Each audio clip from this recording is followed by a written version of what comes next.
Vocês estão felizes?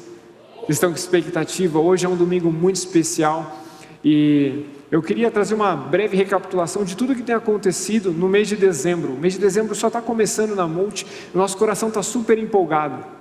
Nós estamos de fato crendo que esse vai ser um tempo providencial para a gente transicionar para 2025 com o coração apacentado pela palavra de Deus, o coração cheio, sabe, de vida, para a gente olhar para 2025 com um novo olhar. E no mês de dezembro, só para vocês terem uma ideia, nós estreamos essa série de mensagens, Tons de Esperança. Nós estamos estudando uma história do Antigo Testamento, a história de José do Egito. E eu prometi para vocês no último domingo, quando a gente estreou essa série, que nós iríamos então trilhar um caminho até o Natal, e que a história de José do Egito se conectaria com tudo que nós iríamos celebrar em relação ao nascimento de Jesus. E nós estreamos essa série de mensagens, Tons de Esperança, Tons de Esperança. Ontem rolou o Inside, o tão aguardado Inside. A gente reuniu todos os voluntários da Multi, acolhemos novos membros, nós trouxemos pessoas para celebrar tudo que Deus fez em 2024. Quem estava aqui ontem no Inside? Foi muito legal. Um encontro regado de alegria, de lágrimas, quantas memórias, como foi bom trazer à nossa memória essa jornada de 2024 que foi tão incrível, tão especial. Para além disso, nós também hoje temos o privilégio de celebrar batismo. Nós vamos ter batismo essa noite. Que massa! Além disso, nós vamos ter a dedicação da Estarzinha. Que privilégio! Só para vocês terem uma noção, dezembro só está começando. Sábado que vem nós vamos ter The Chosen na Multi. A gente tem divulgado isso, não sei quantos estão familiarizados com essa série, ela está disponível no Netflix e em outras plataformas de streaming, e nós fizemos uma parceria com eles, nós vamos transformar a igreja numa grande sala de cinema no próximo sábado. Está convidado a trazer sua família, no final da celebração, procure informações com os voluntários, um tempo, sabe, exclusivo, nós vamos ter um episódio incrível relacionado com o Natal, que vai estrear aqui na Multi, olha que legal. Muito obrigado, Carlinhos, pela água. Para além de sábado, nós vamos ter também uma grande celebração de Natal no dia 22. Vamos fazer uma festa aqui na igreja e o Kids está se preparando como nunca. Os voluntários estão sonhando e eles estão preparando uma grande festa para as crianças, para eles celebrarem junto com elas o nascimento de Jesus. E você é nosso convidado, sabe, não só para receber boas-vindas se você está aqui pela primeira vez. Eu acredito que não tem como errar por excesso nesse sentido. Como bom anfitrião, eu quero te dizer, tudo que nós estamos fazendo tem sido feito, primeiro, por amor a Jesus, mas também pensando em vocês que estão se achegando e encontrando casa, espaço aqui nessa comunidade, na igreja. Sintam-se muito mais do que bem-vindos e convidados, a presença de vocês é esperada. Motores aquecidos? Motores aquecidos, e a gente vai continuar hoje então a nossa série Tons de Esperança, uma série que nós temos dito que ela é extremamente relevante para essa estação do ano, porque a gente precisa de encorajamento para fechar bem 2024. Tem alguém precisando de encorajamento? Nós precisamos de encorajamento. Geralmente a reta final é aquele momento em que nós somos tentados a deixar a toalha cair, a pisar no freio, a talvez empurrar as coisas com a barriga. E nós estamos crendo que Deus nos chamou para terminar bem o ano 2024, independente de como você, como eu, como nós começamos 2024. E essa série está pastoreando o nosso coração, dizendo: é possível terminar bem, independente de como você começou. Há esperança, há esperança. Mas para além de encorajamento, nós precisamos de perspectiva, porque 2024 está ficando para trás, e a história está seguindo, e nós temos então 2025 nos aguardando, e nós precisamos voltar a aprender a sonhar os sonhos de Deus para as nossas vidas, para a igreja, para as nossas famílias, para o nosso casamento. Tem alguém sonhando? A gente precisa sonhar. E nesse sentido, a nossa oração tem sido para que essa série Tons de Esperança, ela seja vista e absorvida por todos nós como uma série que não tem só um objetivo, ela tem um potencial, porque se trata de um tempo que nós estamos investindo para refletir sobre a palavra viva de Deus, que pode despertar no nosso coração o encorajamento necessário e a perspectiva certa. E no último domingo a gente descobriu juntos que essa história do Antigo Testamento, assim como Charles Spurgeon gostava de definir, é como uma história que está diretamente conectada com o Novo Testamento, chegando até Cristo. Ele dizia que todo o texto no Antigo Testamento é como uma grande rua que no final chega em Cristo Jesus, chega na grande história da redenção. E nós temos pensado o quão relevante é pensar e refletir sobre a história de Jesus, porque a grande história de Jesus está entrelaçada com as nossas histórias, porque Deus amou o mundo de tal maneira que enviou Jesus, para que todo aquele que nele crê não pereça, mas tenha vida autêntica, eterna. E a gente viu que o ponto-chave dessa história, num primeiro momento, está baseada na pessoa de José como um espelho de Jesus. Quem estava aqui semana passada, nós vimos muitas semelhanças na vida, na história de José. Muitos anos antes de Jesus vir cumprir todas as profecias, desenvolver o ministério e a igreja florescer, muito tempo antes, José viveu uma vida parecida com a de Jesus.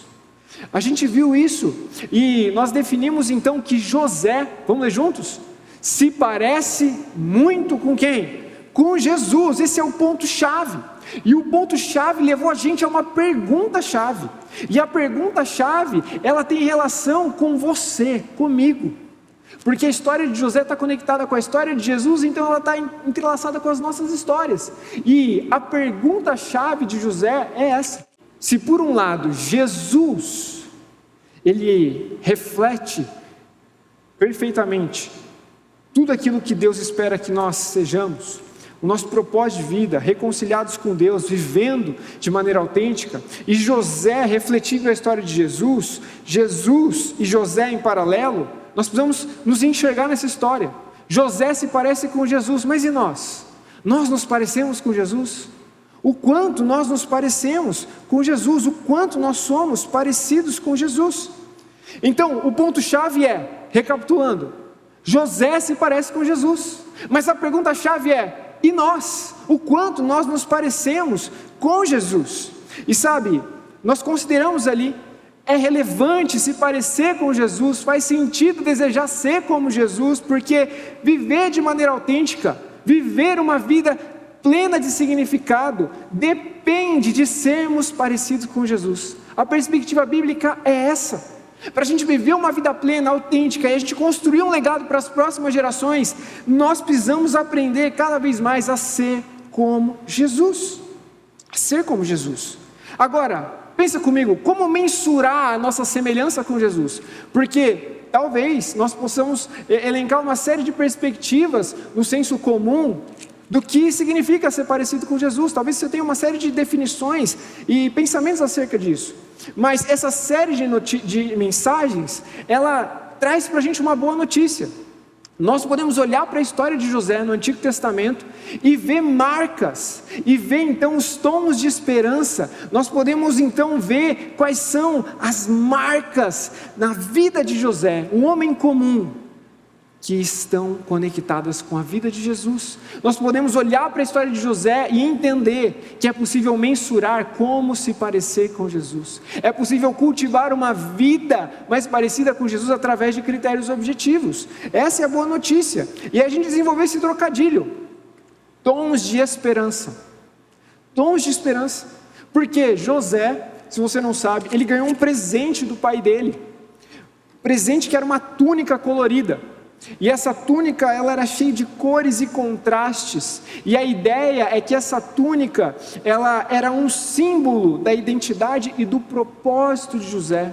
Ele tinha sido chamado para viver de uma maneira diferente, e nós pegamos esse símbolo da túnica de José, para a gente exemplificar as marcas, as cores, o contraste que a nossa vida precisa ter, assim como a vida de José tinha.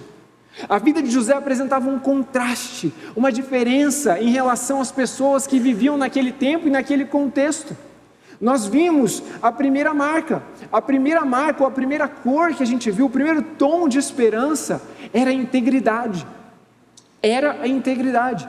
O primeiro tom de esperança era a integridade. Nós vimos José com 17 anos, estabelecendo decisões que iam na contramão das decisões dos seus irmãos. Em momentos de pressão, ele não sacrificava suas convicções, os seus valores, porque ele cria naquilo que Deus estava fazendo, não só na vida dele, mas na história dos seus descendentes. Deus tinha chamado Abraão, Isaac, Jacó, para desenvolver um relacionamento autêntico com ele, e de fato abençoar toda a terra. E nesse processo nós vimos que a história dessa família, ela tinha pontos fracos, vulnerabilidades, assim como as nossas famílias têm, a nossa vida, a nossa história também tem. E José aos 17 anos começa a romper com algumas questões que estavam sabotando muitas vezes o que Deus estava fazendo, ou trazendo consequências para a família. Então nós vemos José com esse tom de esperança, esse contraste. José, ele tinha um compromisso firme, ele queria ser parecido com Deus. É óbvio que ele não tinha a plenitude da revelação de quem Jesus era, ele veio antes de Jesus, mas ele assumiu um compromisso firme com a integridade, e o paralelo nos mostra, então José, ele era parecido com Jesus nesse sentido. Sim é sim, não é não, e o que passa disso vem do maligno. E a gente viu que a integridade, então, ela é uma marca, mas ela também é aquilo que sustenta a nossa vida autêntica, os nossos relacionamentos, é aquilo que de fato vai sustentar a construção daquilo que Deus está querendo fazer a partir de nós, até as próximas gerações, até que Cristo volte. A história não para em nós, e a integridade, ela vai sustentar esse grande plano que Deus está desenvolvendo. E é muito lindo pensar nisso. A faixa etária de José, um jovem de 17 anos, lidando com todas as pressões, dilemas de um adolescente, de um jovem, e não se submetendo talvez à tentação de querer ser aceito, totalmente aceito, a qualquer custo. E ele vai filtrando os desejos e as necessidades, sem negociar suas convicções, valores ou princípios, ainda que isso custasse ele algo socialmente, ainda que isso trouxesse prejuízos e desafios dentro do seio familiar, dentro da sua família, dentro da sua casa.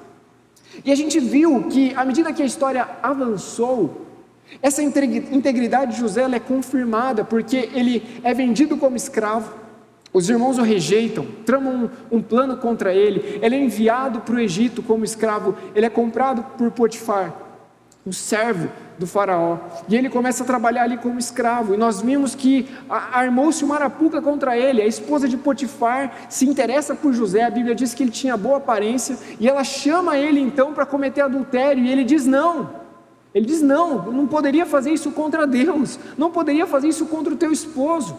E nesse processo, a gente vê que esse homem, esse jovem, de fato, ele está indo às últimas consequências por aquilo que ele crê, para honrar Deus e o relacionamento dele com Deus, as experiências que ele teve lá na época de adolescente, jovem, Deus falando com José, separando José para um propósito. E nós temos visto essa marca de integridade na vida de José, que espelha a integridade de Cristo Jesus. E nós estamos sendo encorajados a crer que vale a pena desenvolver uma vida íntegra. E desse ponto em diante, nós vamos olhar para o capítulo 39, a partir do versículo 1. E eu gostaria que você lesse comigo esses 5 versículos. Nós vamos ler do versículo 1 até o versículo 5. Nós vamos seguir a história, porque hoje nós precisamos enxergar qual é a próxima marca, qual é o próximo tom de esperança que a nossa vida precisa ter, para a gente viver de maneira autêntica e deixar um legado para as próximas gerações. Integridade é a primeira, mas nós estamos em busca da segunda. Vocês estão comigo? Boa! Gênesis 39, versículos 1 a 5. Quando José foi levado para o Egito pelos negociantes ismaelitas, eles o venderam a Potifar, um oficial egípcio. Potifar era capitão da guarda de Faraó, o rei do Egito. O Senhor, vamos ler junto? O Senhor estava com José, por isso ele era bem sucedido em tudo o que fazia no serviço da casa de seu senhor egípcio. O texto segue, versículo 3, Potifar então percebeu que tinha um contraste, tinha algo diferente na vida de José, e que o Senhor estava com José, e lhe dava sucesso em tudo o que ele fazia. Satisfeito com isso, nomeou José seu assistente pessoal, e o encarregou de toda a sua casa e de todos os seus bens.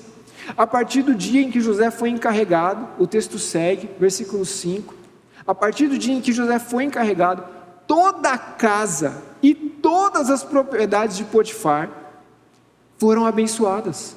O Senhor começou a abençoar a casa do egípcio por causa de José. Tudo corria bem. Olha essa ênfase. E as plantações e até os animais estavam com saúde, estavam prosperando. E o texto é claro, por causa da presença de alguém que tinha um relacionamento autêntico com Deus e estava vivendo de maneira íntegra. A bênção de Deus foi derramada sobre a casa de alguém que nem sequer honrava a Deus, nem sequer conhecia Deus, a casa de Potifar. E é interessante pensar num paralelo, resgatando a última série de mensagens. Nós tivemos a oportunidade de estudar a história de Jonas também no Antigo Testamento.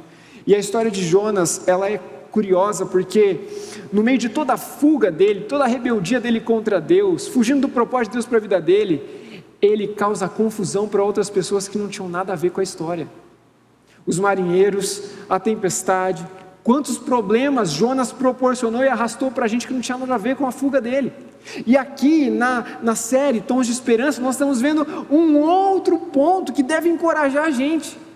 Pessoas íntegras que estão vivendo para honrar a Deus podem abençoar significativamente seus amigos, seus familiares e até mesmo seus patrões, seus chefes.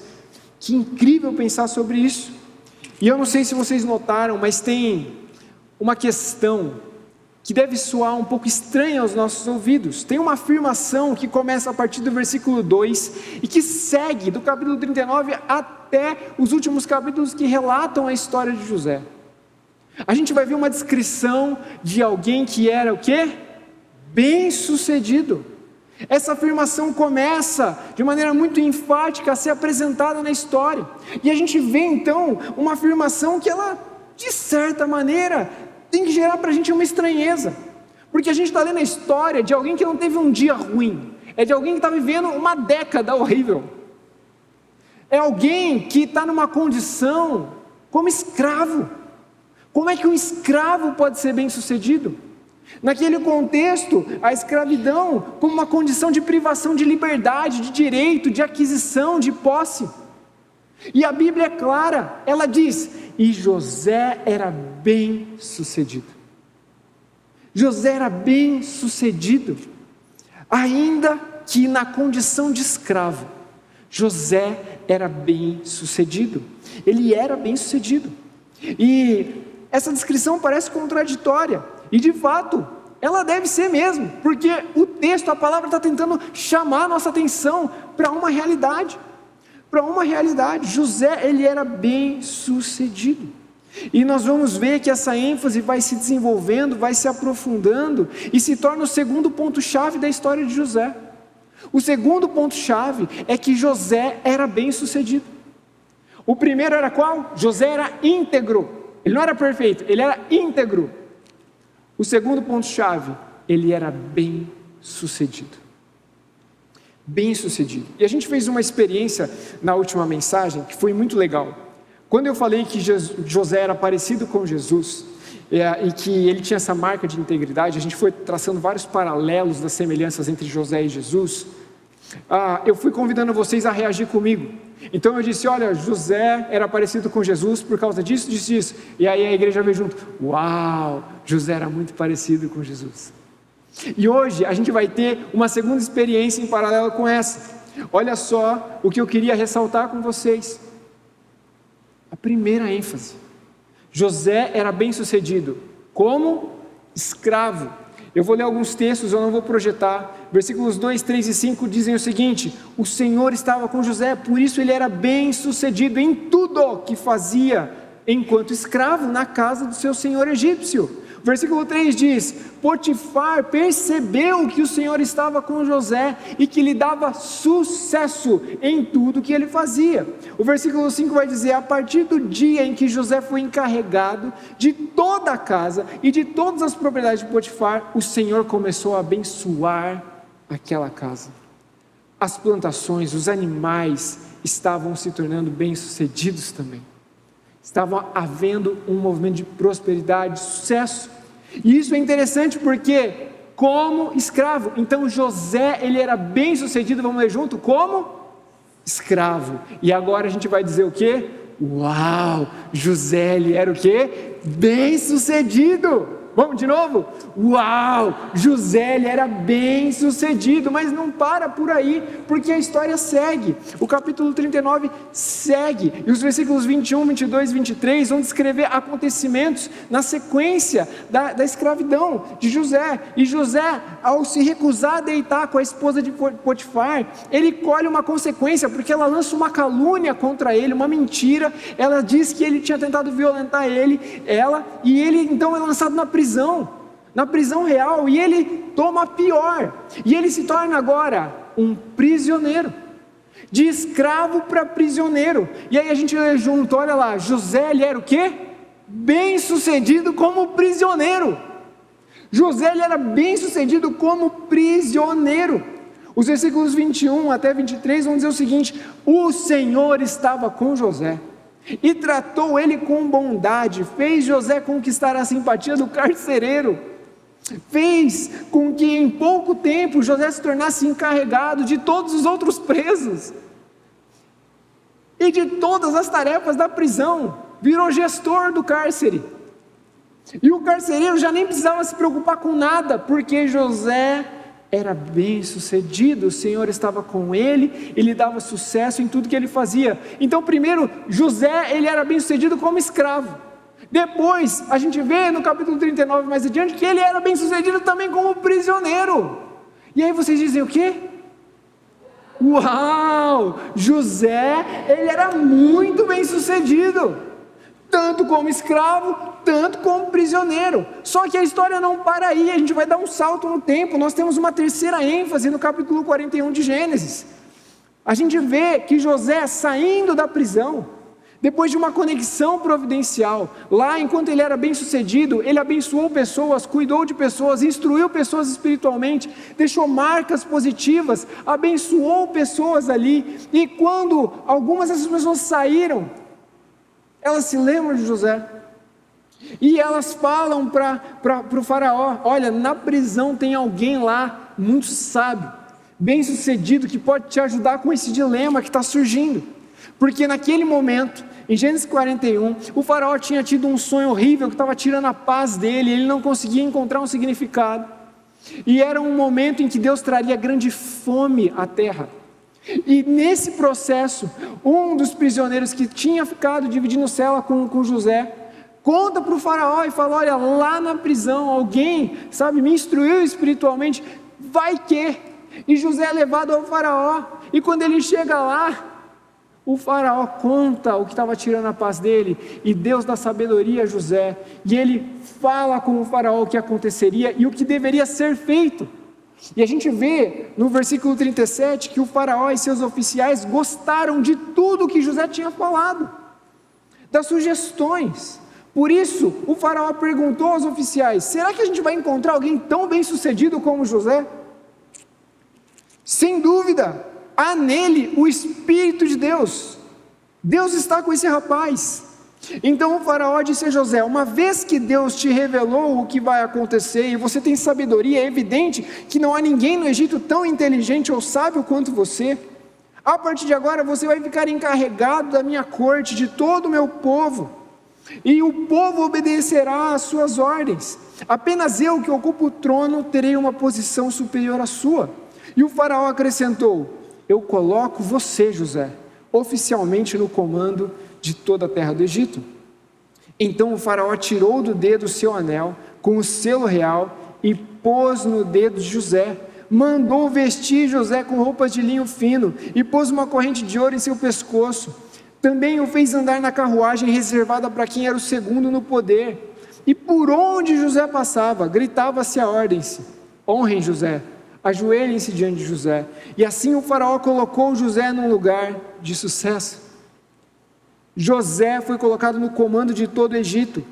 E o faraó lhe disse: eu sou o faraó, mas ninguém levantará a mão ou o pé em toda a terra do Egito sem a sua permissão. E nós vemos aqui um novo capítulo. Primeiro escravo, depois prisioneiro, bem sucedido em ambas as estações, e agora como governador. Uma terceira ênfase: José, ele era muito bem sucedido como governador. E antes que você pense, nossa, mas tipo assim, agora é a parte mansa, é a parte tranquila. José teve que trabalhar pra caramba, porque ele foi nomeado para resolver uma crise, um grande problema que sobreviveria à terra. E a gente precisa reconhecer a terceira ênfase: José teve êxito como governador, ele foi bem sucedido. E a gente precisa dizer junto: uau, José era muito bem sucedido. E aí, a essa altura do campeonato, você já consegue concordar comigo? Que José não estava vivendo de qualquer maneira? Que José, ele estava de fato vivendo de maneira íntegra e tendo êxito naquilo que ele fazia, a despeito de qualquer circunstância, frustração, problema, pressão, perseguição. José estava avançando e progredindo, honrando a Deus, amando as pessoas e fazendo a diferença, sendo alguém influente e muito bem sucedido. Esse é o segundo ponto-chave da série. José era muito bem sucedido. Mas assim como na primeira mensagem nós tínhamos um ponto-chave e uma pergunta-chave, aqui nós também temos. Se o segundo ponto-chave é que José era muito bem sucedido, nós precisamos de uma pergunta. Nós precisamos pensar juntos, mas e nós? Mas e você? Para pensar um pouquinho. O quanto você é bem sucedido? Primeira vez que eu acho que eu estou pregando sobre isso na noite. Para pensar, o quanto você é bem sucedido naquilo que você faz, nos seus relacionamentos, na vida eclesiástica, na igreja, no seu trabalho, o quanto você é bem sucedido. José era muito bem sucedido em tudo que fazia, e José era muito parecido com Jesus. E se nós estamos olhando para a vida de José como fonte de encorajamento e como fonte de perspectiva para o futuro, que Deus está chamando a gente para construir em parceria com Ele, dentro da grande história da redenção, nós não paramos para pensar em que rota nós estamos, qual a saúde dos nossos relacionamentos, da nossa relação com Deus, o quanto você é bem sucedido, o quanto eu sou bem sucedido. Só que calma, porque essa não é uma mensagem coach, essa é uma mensagem bíblica. Então seria muito fácil eu rampar aqui agora falando: Deus tem planos para você, o que o devorador levou, Deus vai trazer, restituir em dobro, e vamos ser bem-sucedidos. Fácil pegar o texto aqui e pegar o caminho errado. Mas antes que a gente responda apressadamente, porque tem duas maneiras erradas de responder essa pergunta. Primeira maneira é dizendo assim: eu sou bem-sucedido. Avalie a sua vida de maneira superficial, olhe para suas conquistas, para suas posses e fala assim: não, eu sou uma pessoa bem-sucedida. Olha só minha família, e lista uma série de conquistas e coisas que você tem gratidão por estar vivendo, experimentando, e você fala: não, eu sou uma pessoa bem-sucedida. Pode ser que esse seja o jeito errado de responder. Agora tem um outro jeito errado de responder. O outro jeito errado é pensar assim: não, eu não sou bem-sucedido. A última coisa que eu sou, depois de um ano como esse, é alguém bem-sucedido. O senhor não conhece minha família, pastor. O senhor não conhece minha casa, o senhor não conhece minha realidade financeira, minha conta bancária. A última coisa que eu sou é bem-sucedido. E a gente precisa lembrar que essa não é uma mensagem coach, essa é uma mensagem bíblica. E dentro do contexto de tudo que a gente está conversando, o sucesso de José, ele está entrelaçado com o mesmo tipo de sucesso que Cristo tinha. Nós precisamos ter atenção. José não está só ganhando uma promoção de emprego, ele não está sendo bem sucedido só porque ele ganhou na loteria no final da história. José se parecia muito com Jesus, tanto como escravo, tanto como prisioneiro, tanto como governador, e antes, dentro do seio familiar também, antes dele ser levado para o Egito. José se parecia muito com Jesus. E nós precisamos de uma provocação aqui agora para a gente redefinir o que significa ser bem-sucedido aos olhos de Deus. E eu separei uma frase, uma citação que lapidou muito do que eu creio sobre a minha vocação como esposo, pai, como pastor, como líder, como gestor, como amigo.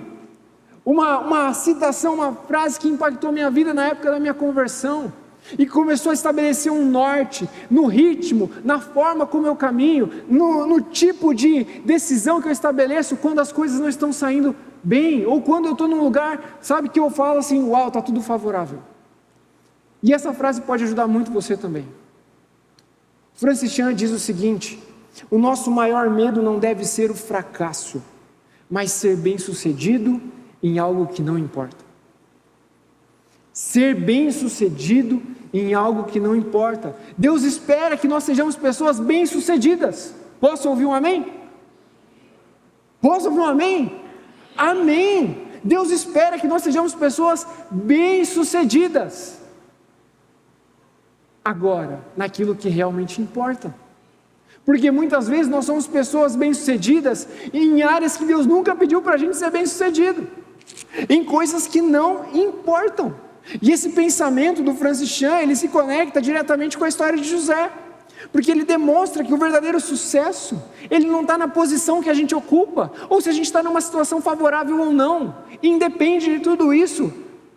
O sucesso que nós precisamos cultivar, ele deve estar alicerçado na nossa relação com Deus e no propósito pelo qual Ele está chamando a gente para gastar a nossa vida. Nós cantamos isso aqui no início da celebração.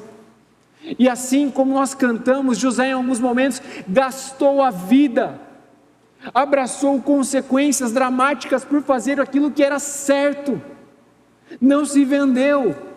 José poderia muito bem, no momento em que ele estava ali como escravo, no momento como ele estava ali como prisioneiro, ser enxergado por muitas pessoas como alguém insignificante, alguém mal sucedido. Não vai dar em nada esse menino aqui, não vai dar em nada esse rapaz, olha o que ele fez. Tem uns boatos aí, e por causa de um boato de uma mulher, cara, muitas vezes José pode ter sido enxergado como alguém mal sucedido, mas aos olhos de Deus e na perspectiva bíblica, José era bem sucedido, porque a sua vida não estava alicerçada nas circunstâncias, no que diziam, no que aconteceu em torno da vida de José, estava alicerçada na sua relação autêntica com Deus, e no seu desejo profundo de honrar a Deus e participar do que Deus estava fazendo. E sabe, a definição de sucesso, em Gênesis 39, no original, no hebraico, ela é uma expressão que é derivada de um verbo, e esse verbo, ele está relacionado com o sentido de avançar, de progredir, de prosperar, de ter sucesso. Só que sabe o que é mais interessante? Quando a gente pega essa mesma expressão no Antigo Testamento, em outras histórias, nós vamos ver que ela tem uma dinâmica e uma aplicação muito interessante e específica. Olha lá, uma dinâmica santa, é um tipo de sucesso que envolve uma dinâmica entre o nosso relacionamento com Deus e entre o nosso esforço e a nossa intencionalidade em honrar a Deus com tudo que somos, com tudo que temos e aonde estamos. Isso é muito interessante, porque além da história de José, nós temos uma história no Antigo Testamento que descreve a vida do rei Uzias. E esse rei, em 2 Crônicas, capítulo 26, 5, ele é descrito como alguém bem-sucedido. A mesma expressão é aplicada, mas na sequência vem o complemento, a dinâmica, porque ele buscava o Senhor, porque ele honrava o Senhor. O Senhor estava com o rei Uzias, assim como ele estava com José. E nesse processo o rei Uzias estava intencionalmente reagindo à voz de Deus, à vontade de Deus, e honrando a Deus com tudo que ele tinha, com tudo que ele era. Além disso, nós temos a história de Davi. À medida que ele estava desenvolvendo o relacionamento dele com Deus, como um líder militar, conquistando as terras, reunindo o povo, trazendo unidade e avanço para o reino de Israel. Em 1 Samuel capítulo 18, versículo 14, aparece a mesma expressão. Davi era bem sucedido em seu relacionamento com Deus e como líder de Israel. E nesse sentido, a gente começa a aprofundar nossa reflexão do que significa ser bem sucedido. Existe um tipo de sucesso que é um sucesso autêntico, é o sucesso que realmente importa, é a saúde da nossa relação com Deus e o tipo de vida que nós vivemos por amor a Deus e por amor ao próximo. E nós poderíamos acrescentar, pegando a história de José, por amor às próximas gerações. O favor de Deus sobre a vida de José, somado à intencionalidade de José, leva José a ser bênção, não só para si mesmo, mas para toda a sua família e para as próximas gerações. Isso é incrível. E nós precisamos pensar em duas perguntas, como nós estamos refletindo sobre sermos bem-sucedidos. Primeira pergunta para te ajudar a definir um diagnóstico, se você é alguém bem-sucedido ou que você está de fato no caminho, numa rota de sucesso naquilo que realmente importa. Como é que está o seu relacionamento com Deus? Essa é a primeira pergunta, como é que está o seu relacionamento com Deus? Como é que anda a tua vida de oração? Como é que anda a tua vida de devoção, de consagração, de adoração? Como é que anda a tua relação com a Bíblia? Como é que você trata a palavra de Deus? Como é que está o seu relacionamento com Deus? O relacionamento de Deus com José estava saudável, a despeito de qualquer problema e desafio. Nos vales e nos picos, José estava com Deus. Um desejo profundo de honrar a Deus. Mas tem uma segunda pergunta: o quão intencional você é para gastar a sua vida e fazer tudo aquilo que está ao teu alcance para glorificar a Deus e para abençoar outras pessoas? Então perceba, primeiro, como é que está o seu relacionamento com Deus? Segundo, como é que está o teu esforço? Quais são os planos que você tem feito? Para onde você está caminhando? Os seus esforços estão aplicados em que direção? Há alinhamento com a vontade de Deus? Não há? Você é alguém esforçado? E muitas vezes a gente desassocia esforço da vida espiritual por causa da questão do legalismo. E sim, esforço sem relacionamento com Deus é legalismo, é religiosidade. Mas amor nos leva a entregar a vida, como Cristo entregou ao próximo. Pegar o exemplo conjugal, o amor me faz morrer pela Aline, se necessário, sempre que possível. O amor nos leva a uma intencionalidade, a um movimento, a um plano, a uma aliança. E nós precisamos pensar como é que está o nosso relacionamento com Deus e como é que está a nossa consciência de esforço dentro daquilo que realmente importa. Nós estamos na reta final do ano. Estamos na reta final do ano e a gente precisa terminar bem. Eu quero te chamar a crer que é valoroso sacudir a poeira e abraçar as responsabilidades e seguir em frente com o Deus que te sustenta. José, seja como escravo, seja como prisioneiro ou como governador, por causa do relacionamento que ele tinha com Deus, havia favor sobre ele, sustento sobre ele e intencionalidade dele para com aquilo que Deus desejava fazer. E intencionalidade, José se destacava por sua intencionalidade. E a gente chegou então na segunda marca, o segundo tom de esperança. O contraste que a gente vê na vida de José é alguém intencional. Ele não está sendo arrastado pelo vento, ele não está deixando a vida correr. Aonde ele está plantado, como ele está, com aquilo que está sob a sua influência e responsabilidade, José é intencional. Ele honra a Deus, ele é bem sucedido no que importa, porque ele olha para todas as coisas crendo que Deus está em todas elas. Não no sentido místico, mas tudo vem de Deus.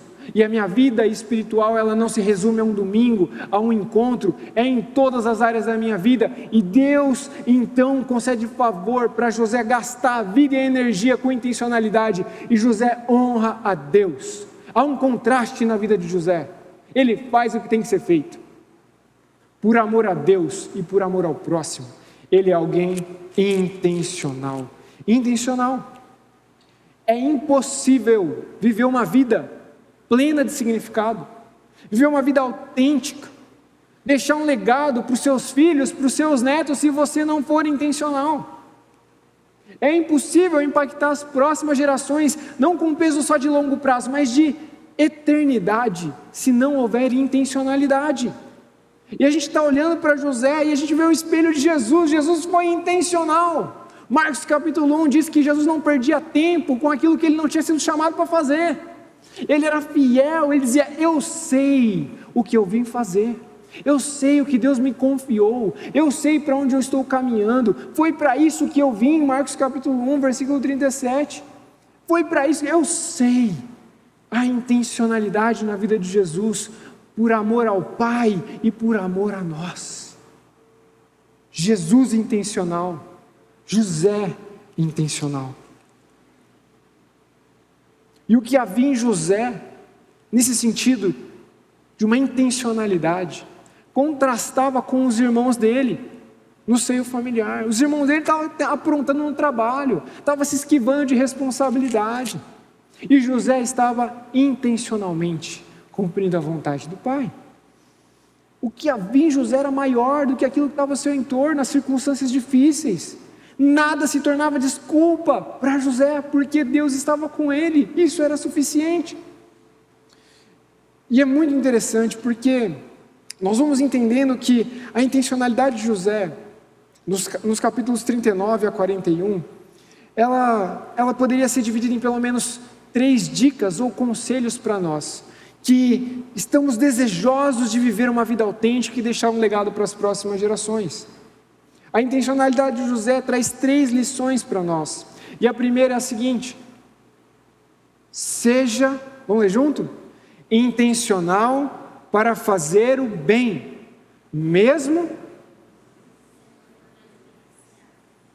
Seja intencional para fazer o bem, mesmo quando você não é o mais beneficiado. E é por isso que José foi bem sucedido como escravo. Ele não estava preocupado no seu próprio sucesso, mas ele estava preocupado em servir aquelas pessoas e fazer a diferença ali, mesmo numa situação não favorável. E nós vemos isso em Cristo Jesus também, intencional por amor às ovelhas, a nós. Seja intencional para fazer o bem, mesmo quando você não for o mais beneficiado no processo ou na história. Mas nós temos um segundo conselho: seja intencional para fugir o quê? Do mal, mesmo. E aqui está o pulo do gato. José, depois que é vendido como escravo, ele está num lugar longe da tradição da família dele, longe da fé dos pais dele, e nesse lugar ele é tentado e chega a proposta da esposa de Potifar, e José seria muito beneficiado ali naquela situação, uma aventura, não tinha que prestar conta para ninguém ia ficar sabendo, os pais não ficariam sabendo, os irmãos não ficariam, ninguém ficaria sabendo. Só que ele foi intencional para fugir do mal, mesmo quando ele ia ser o mais beneficiado no processo. Ele era um escravo que não se vendeu. José não se vendeu, não vendeu o seu corpo, ele foi intencional para fugir do mal. E aqui tem um ponto que é de explodir cabeça. José, na timeline do Antigo Testamento, ele está antes de Moisés, certo? José viveu antes de Moisés. José é a conexão que de fato vai estabelecer Israel dentro do Egito. E anos à frente, Israel então seria colocado numa condição de escravo. E aí Deus enviaria Moisés para tirar o povo de Israel do Egito. José viveu antes de Moisés. E sabe o que é louco? José não tinha então acesso pleno aos 10 mandamentos. José não tinha tido acesso ao 7º mandamento: não adulterarás. Mas apesar de não ter os mandamentos escritos numa tábua, uma lei, um código de conduta, dentro do coração de José tem uma decisão de honrar a Deus com tudo que ele tem, com tudo que ele é, e viver de maneira íntegra e ser intencional, mesmo quando ele seria o mais beneficiado no processo. Isso é incrível. A ética, o testemunho de José não estava baseado apenas na religião dos pais dele, na tradição dos pais dele, mas na intencionalidade de cultivar o relacionamento dele, pessoal, intransferível, com Deus. José está se movendo assim. Ele não vivia por uma lei escrita em tábuas, mas por convicções profundas que estavam no seu coração. E aqui eu queria trazer uma perspectiva muito prática para a gente. Sabe, como pastor, vira e mexe eu escuto coisas do tipo: pastor, até onde eu posso ir para eu não pecar? Até onde é a beiradinha assim para eu não cair? E essa é a mentalidade religiosa. É a mentalidade religiosa. E eu queria contrastar a mentalidade religiosa com a mentalidade de José, de acordo com a intencionalidade dele. A mentalidade religiosa diz: até onde eu posso ir? Até onde não é pecado? a mentalidade espiritual é diferente. Até onde eu devo ir para eu não pecar? José correu para não pecar. Ele fugiu da tentação. E sabe, tem um pastor que tem sido uma referência para mim também nesse tempo. Ele é pastor numa igreja nos Estados Unidos que chama Vus. E ele diz o seguinte: o pecado sempre habita, sempre floresce na intersecção do desejo e da oportunidade. Olha que interessante. O pecado sempre vem à tona quando o nosso desejo, uma necessidade, encontra um ambiente de oportunidade. E eu tentei expressar isso através de um gráfico para vocês, que é intersecção. Que intersecção, pastor? Brincadeira, eu sei que vocês sabem. Olha só o gráfico. Desejo, oportunidade e pecado. O texto diz para a gente, em Gênesis 39, que depois da esposa de Potifar fazer a proposta indecente para José, ele diz não. Mas o texto segue, e no versículo 10, a gente tem a descrição de que a esposa de Potifar continuava a pressionar José, a assediar José diariamente. Mas ele se recusava a deitar-se com ela. E o versículo 11 vai dizer assim: mas num dia específico, porém, quando José entrou para fazer o seu trabalho, não havia ninguém em casa.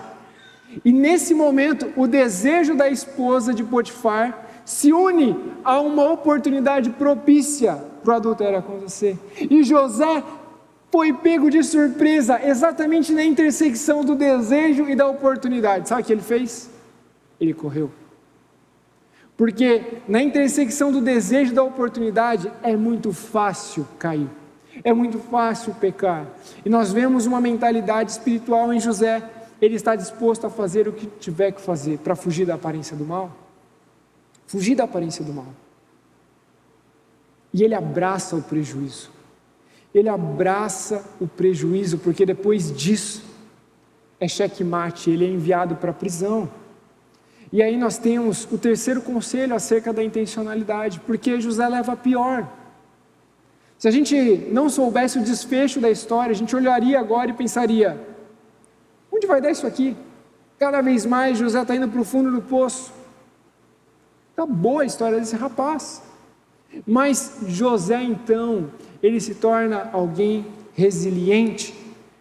E o conselho é: seja então intencional para continuar fazendo bem, mesmo quando tudo parece estar indo de mal a pior. José é alguém que faz o que é certo. José é alguém que foge daquilo que é mal.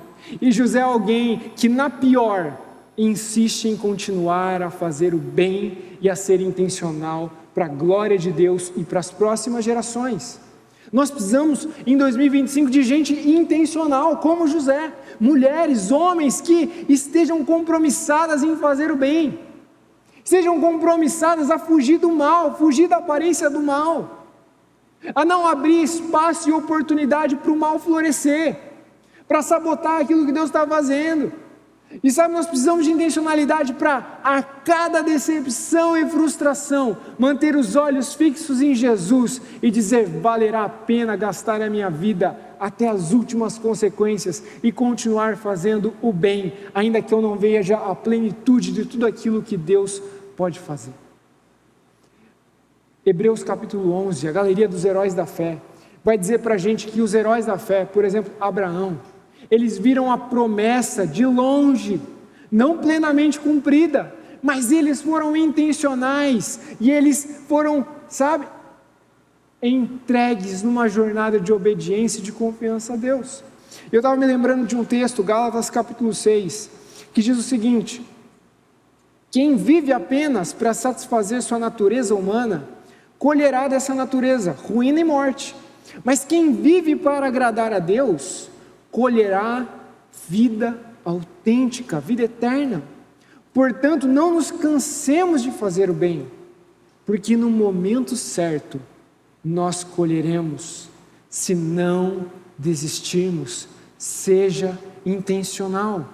Por isso, sempre que tivermos oportunidades, o apóstolo Paulo diz: façamos o bem a todos.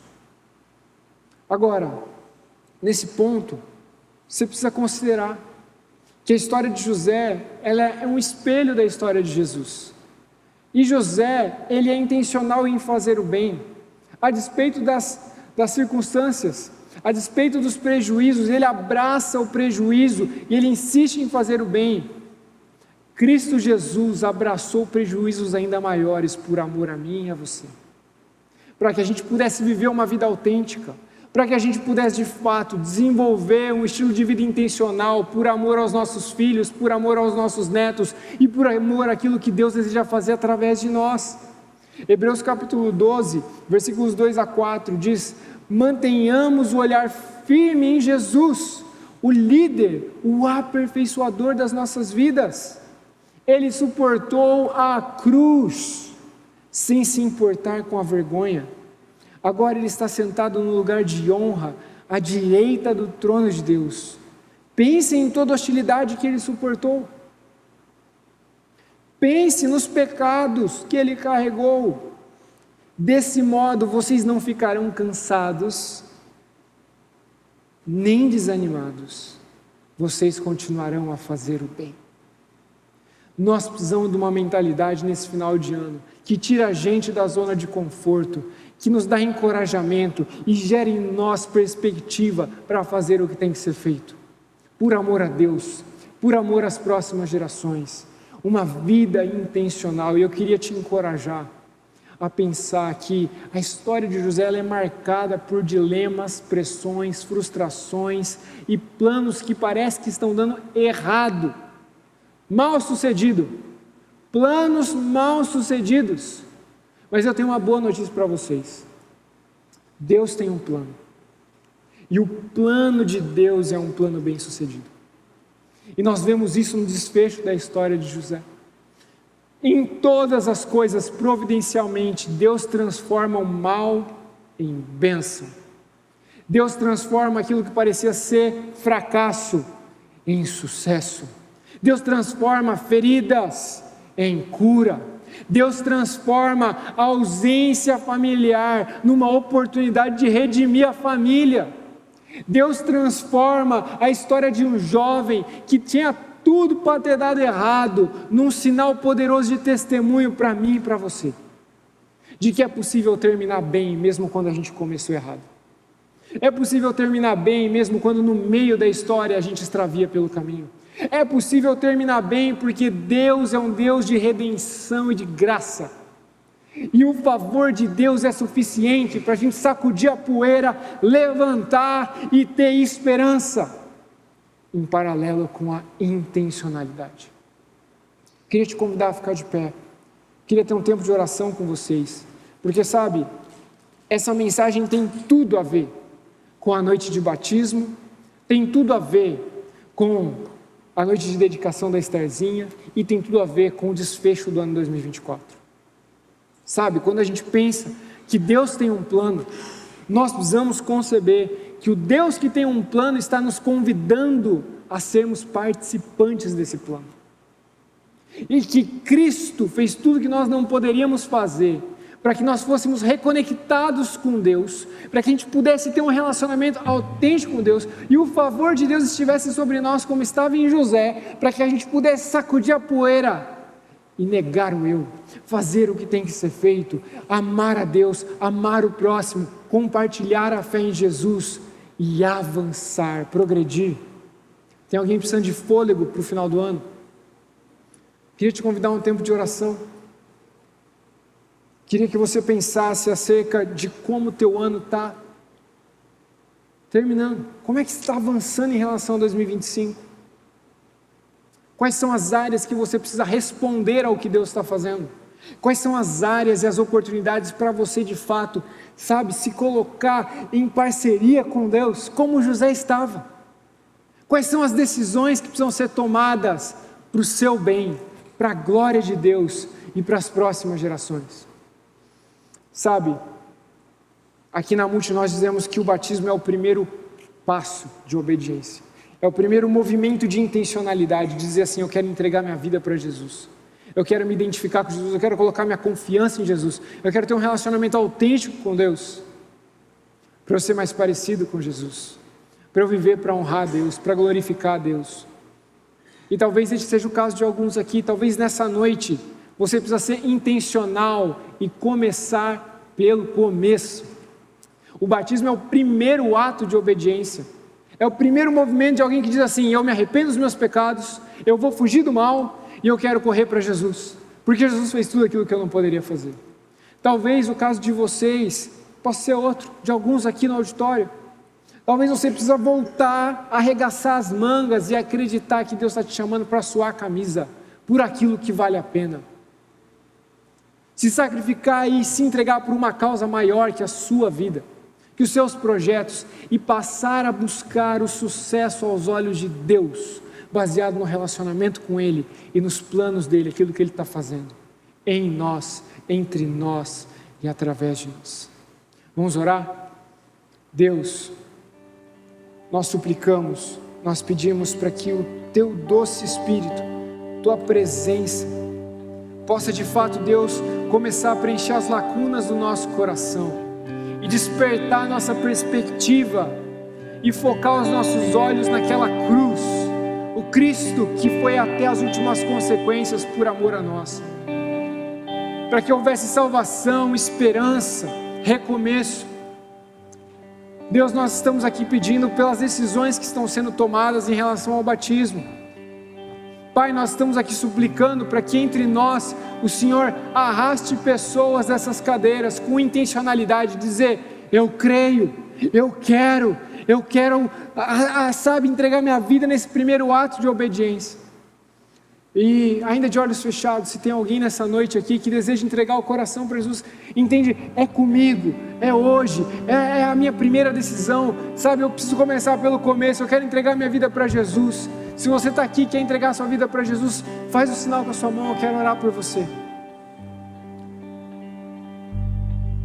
Espírito Santo, nosso conselheiro, aquele que nos convence do pecado e do juízo, traz no nome de Jesus convicção de que o tempo é hoje, de que as oportunidades estão aqui e agora.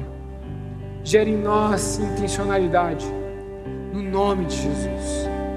Agora, se você está aqui e entende que Deus está te chamando para organizar a casa, para ser mais intencional em áreas específicas da sua vida, e você está precisando de favor, está precisando que Deus venha ao seu encontro e faça o que você não pode fazer, para que você possa fazer aquilo que Ele espera que você faça, eu queria te chamar a estender a sua mão, eu quero orar por você. Se você é alguém que está entendendo, eu preciso colocar a casa em dia, a casa em ordem, e você precisa de favor, bênção de Deus, eu quero orar por você. Amém, amém. Deus, nós estamos aqui pedindo para que graça sobre graça, favor sobre favor, possa colocar um caminho firme sob os pés dessas pessoas que estão sinalizando o desejo de serem mais intencionais na vida, nos relacionamentos, em casa. Nós pedimos para que o Senhor possa gerar todo o necessário e trazer no nome de Jesus aquilo que só o Senhor pode trazer, para que essas decisões possam florescer e serem cultivadas debaixo de favor, assim como José teve o privilégio de cultivar. Pai, faz de nós uma igreja mais intencional em 2025. Desperta no nosso coração vida, ânimo, força para sermos intencionais, no nome de Jesus. Amém.